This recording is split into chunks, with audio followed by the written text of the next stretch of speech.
ఇందిరమ్మ రాజ్యంలో ఆడబిడ్డ ఆత్మగౌరవం నిలబెట్టి ఆడబిడ్డల్ని కాపాడుకోవడమే ఇందిరమ్మ రాజ్యం యొక్క ఉద్దేశము, ఆలోచన. ఇవాళ ఇందిరమ్మ ఇండ్లు ఉన్నా, ఇండ్ల పట్టాలు ఇచ్చిన, గ్రామీణ ప్రాంతాలలో పేదలకు అసైన్మెంట్ పేర్ల మీద భూములు ఇచ్చిన, అడవుల్లో ఆదివాసీలకు పోడు భూముల పట్టాలు ఇచ్చిన, ఆనాడు ఇందిరమ్మనే ఇచ్చింది.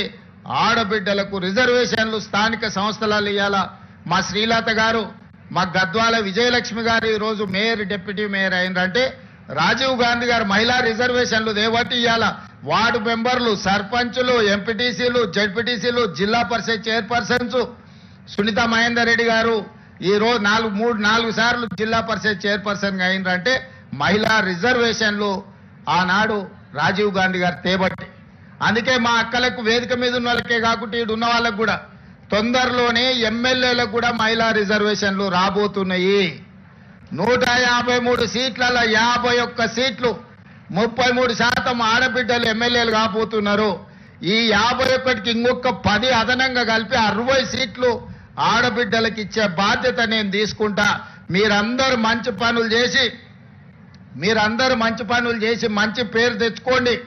మిమ్మల్ని గుర్తించి మీకు ఎమ్మెల్యే టికెట్లు ఇచ్చడమే కాదు, మిమ్మల్ని గెలిపించుకునే పూచి కూడా నాది.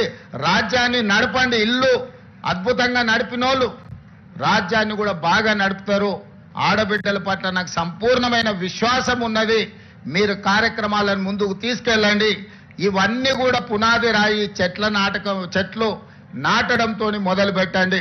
ప్రతి ఇంట్లో కనీసం 2 చెట్లైనా ఇక్కడికొచ్చిన మా అక్కలు నాటాలి, వాటిని కాపాడాలి.